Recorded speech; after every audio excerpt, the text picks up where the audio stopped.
Hey, what's going on? So, trial by jury is such an important part of our democracy. It's in the Seventh Amendment. We're going to get into it. It's also talked about, written about a lot when we're talking in political theory terms. It's one of the bedrocks of democracies. And so, why is a jury so important?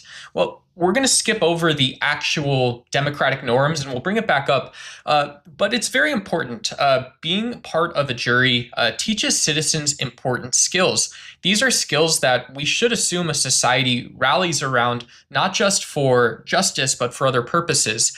And a great example is seeing otherness. So when you're judged by a jury by your peers, you're seeing someone who might be in the orange jumpsuit and all this other stuff. And despite this, you're still supposed to understand their side of the story.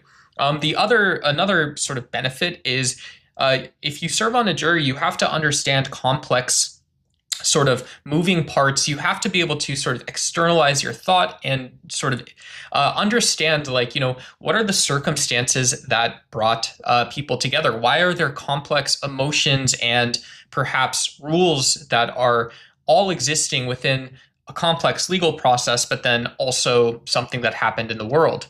And the third sort of primary benefit is it forces people to take longer term perspectives.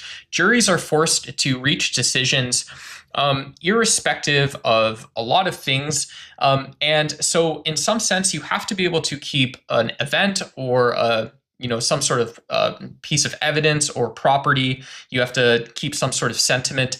Being able to sort of live where it lives and also stretched out to where you're making your decision. And we believe that this is what impartiality is about. And so why is this important?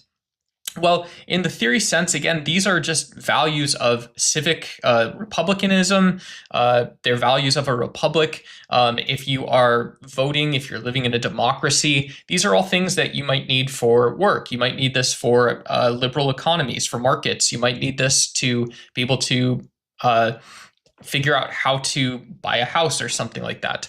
And beyond this, there's a more foundational sort of theory issue, which is the nature with the question of human nature.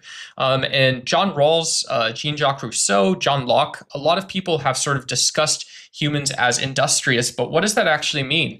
Well, usually when we think of people as either wealth or opportunity maximizing, or we think of people as intrinsically social, we connect our industriousness to society. You also need to be able to recognize differences, maintain complex ideas. There's a lot. That's the video.